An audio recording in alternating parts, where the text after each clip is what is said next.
숙소에서 걸어서 10분, 제주에서 실종됐던 37살 장미란 씨가 그 짧은 거리에서 시신으로 발견됐습니다. 실종된 지 104일 만이었습니다. 이렇게 가까운 곳을 왜 석 달 넘게 찾지 못했을까요? 이유는 실종된 장미란 씨가 아니라 신고를 받은 경찰관에게 있었습니다. 담당 경찰관은 신고 당일 시스템에 장 씨를 교통사고 사망으로 적어놓고 사건을 지웠습니다. 겪은 적도 없는 사고로 살아있을지 모를 사람을 서류상 죽은 사람으로 만든 겁니다. 지난 5월 12일 밤 장미란 씨는 휴대전화만 든 채 슬리퍼 차림으로 숙소를 나섰고 그대로 연락이 끊깁니다. 사흘 뒤 장 씨의 남자친구가 실종 신고를 합니다. 신고를 접수한 제주 서부경찰서 소속 30대 부경장은 신고 당일 2시간 반 만에 사건을 종결합니다. 신고자에겐 장 씨와 연락이 닿았다. 본인이 소재를 알리고 싶어 하지 않는다고 설명했습니다. 그 말을 믿기 어려웠던 남자친구는 이후 또다시 경찰을 찾았습니다. 하지만 한 번 종결로 닫힌 문은 쉽게 열리지 않았습니다. 경찰 수사 결과 두 사람 사이엔 통화 기록 자체가 없었습니다. 그리고 부경장은 프로파일링 시스템에서 장 씨 자료를 삭제하면서 사유로 교통사고 사망을 기재했습니다. 사건이 닥친 사이 CCTV는 보존 기간이 지나 지워졌고 휴대전화 신호도 끊겼습니다.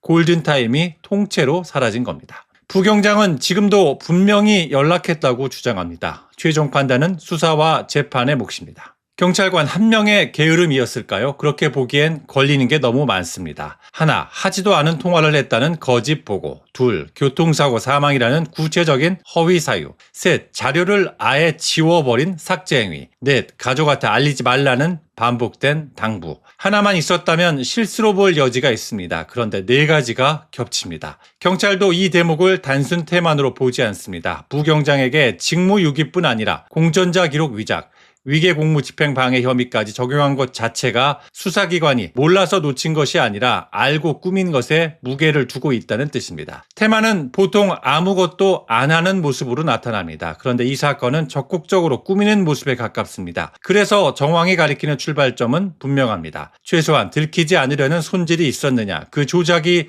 어디를 향했느냐가 이 사건의 진짜 질문이 됩니다. 가능한 해석은 크게 둘입니다. 첫째, 업무 회피입니다. 처리하기 싫어서 서류상으로만 해결해 목록에서 치웠다는 겁니다. 사망을 입력하면 자료가 삭제되고 관리 대상에서 사라진다는 점을 이용했다는 해석입니다. 둘째, 은폐입니다. 초기 대응의 문제를 덮으려 했거나 추적 자체를 차단하려 했다는 겁니다. 통화 기록을 꾸미고 자료를 지우고 가족의 확인 경로를 반복해 끄는 것은 단순 회피보다 추적 차단에 가깝다는 해석입니다. 다만 이 둘은 칼로 자르듯 나뉘지 않습니다. 귀찮아서 닫은 것도 이미 고의이고 회피와 은폐는 한 사건 안에서 겹칠 수 있습니다. 두 해석을 가늠할 단서는 이게 처음이 아니라는 사실입니다. 부경장은 지난 7월 60대 남성 실종 신고도 무사하다며 종결했고 이 남성은 재신고 하루 만에 숨진 채 발견됐습니다. 남성의 유족 역시 가족한테 알리지 말라는 같은 말을 들었다고 증언합니다. 같은 화법이 반복됐다면 우발적 실수가 아니라 패턴에 가깝습니다. 다만 이건 유가족의 진술이고 종교를 은폐했을 가능성과 경찰관이 실종자들의 죽음에 관여했다는 것은 전혀 다른 이야기입니다. 후자를 뒷받침할 근거는 현재 어디에도 없습니다. 그런데 규모를 알고 나면 해석의 무게추가 한 번 더 흔들립니다. 경찰이 확인해보니 부경장이 약 1년 5개월간 담당한 실종신고 대부분이 부경장 혼자 종결한 셀프 종결이었습니다. 처음엔 200여 건으로 파악됐다가 국회에 보고된 건수는 298건까지 늘었습니다. 이 건이 모두 허위 종결이라는 뜻은 아닙니다. 상부 보고나 확인 없이 담당자 혼자 끝낸 사건이 그만큼이라는 것이고 경찰은 지금 실종자와 신고자에게 일일이 연락해 허위가 섞였는지 전수 확인하고 있습니다. 이 숫자는 양쪽으로 읽힙니다. 한편으론 한 사람이 수백 건을 제동 없이 닫을 수 있었다는 통제 공백을 보여줍니다. 다른 한편으론 17개월간 사건을 자판기처럼 닫아온 사람이라면 특정 사건을 겨냥한 은폐라기보다 늘 하던 대로 닫았을 가능성, 즉 관성적 처리 쪽 무게도 함께 커집니다. 어느 쪽이든 개인의 악의로만 환원되지 않는다는 점은 분명합니다. 실제로 장미란 씨와 60대 남성 사건은 모두 부경장이 야간 당직 때 접수했습니다. 당직 일지를 혼자 작성하면 이를 검증할 장치가 사실상 없었습니다. 그래서 수사가 답해야 할 물음은 세 가지로 좁혀집니다. 하나, 교통사고 사망을 넣으면 자료가 삭제된다는 걸 미리 알았는지. 둘, 가족에게 알리지 말라는 말이 몇 건에서 반복됐는지. 셋, 삭제된 자료에 복구 가능한 흔적이 남았는지. 성인 실종은 법률이 아닌 지침으로만 다뤄지고 자진 귀가가 많아 초기 판단이 어렵다는 현실은 있습니다. 하지만 그런 어려움이 겪지도 않은 교통사고를 지어내 사람을 지우는 일까지 정당화하지는 못합니다. 부경장은 시신이 발견된 24일 체포적부심으로 한 차례 풀려났습니다. 그리고 하루 만인 25일 법원은 도주와 증거인멸 우려를 들어 부경장을 구속했습니다. 직무유기, 공전자 기록 위장 및 행사, 위계공무집행 방해 혐의입니다. 신병은 확보됐지만 정작 밝혀야 할 것은 이제부터입니다. 교통사고 사망이 게으름이 부른 실수였는지 무언가를 지우려는 조작이었는지 말입니다. 지금 확실한 건 하나입니다. 경찰이 만든 가짜 죽음이 진짜 실종을 서류에서 지웠고 두 사람 모두 끝내 숨진 채 돌아왔다는 사실입니다. 시신이 발견된 야자수 농장은 머물던 숙소에서 400m 떨어진 곳이었습니다. 경찰은 이곳에서 타살 가능성은 낮다고 보고 있습니다. 유서는 없었지만 스스로 목숨을 끊은 것으로 추정된다고 했습니다. 하지만 경찰의 결론을 그대로 받아들이기엔 이르다는 의견이 나옵니다. 배상훈 프로파일러를 비롯한 일부 전문가는 자살로 단정하지 말고 타살 가능성도 함께 열어둬야 한다고 말합니다. 한 사람의 죽음을 두고 경찰의 결론과 전문가의 물음표가 엇갈리고 있는 겁니다.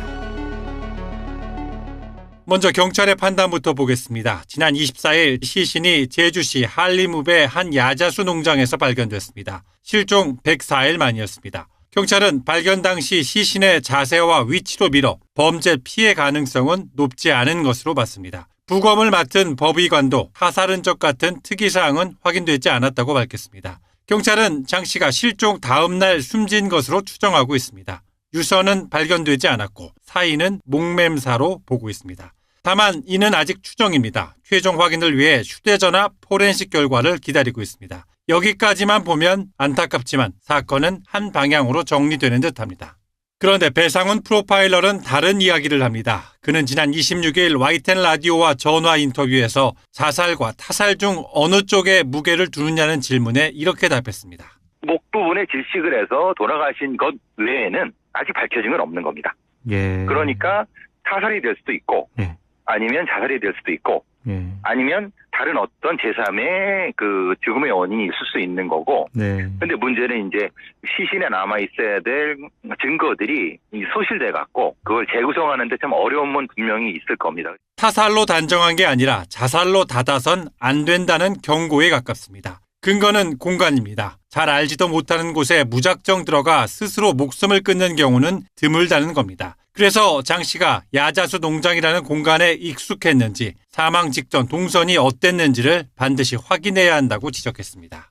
배 프로파일러는 경찰의 태도도 지적했습니다. 경찰청장 직무대행이 국회에서 사인을 목매사라고 공개적으로 언급한 것은 경솔했고 변사 정도로만 말했어야 한다는 겁니다. 경찰은 자살 추정, 전문가는 반반. 왜 이렇게 갈릴까요? 답은 결국 하나로 모입니다. 판단할 근거가 부족하다는 것. 장 씨가 실종된 건 5월, 시신이 발견된 건 8월입니다.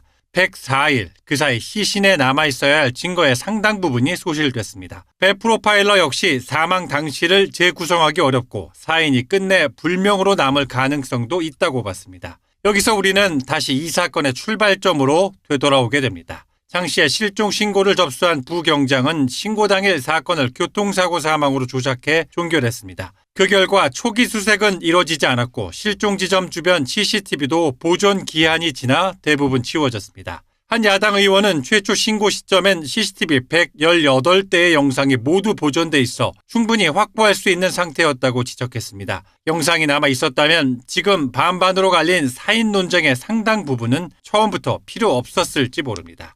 즉 지금의 사인 불명 위기는 자연이 지운 게 아니라 사람이 지운 시간의 결과입니다. 다만 이 지점에서 분명히 해둘 것이 있습니다. 증거가 사라졌다는 것과 누군가 그 죽음을 저질렀다는 것은 전혀 다른 이야기입니다. 현재 경찰의 공식 판단은 여전히 타살 가능성 낮음이고 배 프로파일러의 타살 가능성도 확신이 아니라 열어두자는 신중론입니다. 온라인에서는 이미 담당 경찰관이 범인이다, 장기매매 조직과 연계됐다 같은 이야기가 퍼지고 있습니다. 하지만 이를 뒷받침할 근거는 어디에도 없습니다. 증거의 공백을 상상으로 메우는 순간 그것은 분석이 아니라 괴담이 됩니다. 경찰은 프로파일러까지 투입해 부경장의 범행 동기와 진술을 분석하기로 했습니다. 검찰도 국민의 생명, 안전과 직결된 중대 사안으로 보고 전담 수사팀을 꾸렸습니다. 스스로 생을 마감한 것인지 아니면 다른 누군가가 있었는지 그 답은 지금으로선 아무도 단정할 수 없습니다. 분명한 건 답을 찾기 가장 쉬웠던 시간이 서류 위에서 지워졌다는 사실입니다. 교통사고 사망이라는 거짓 한 줄이 지운 것은 한 사람만의 실종이 아니었습니다. 그의 마지막 104일을 설명할 증거, 그리고 유족이 진실을 알 권리까지 함께 지워졌습니다.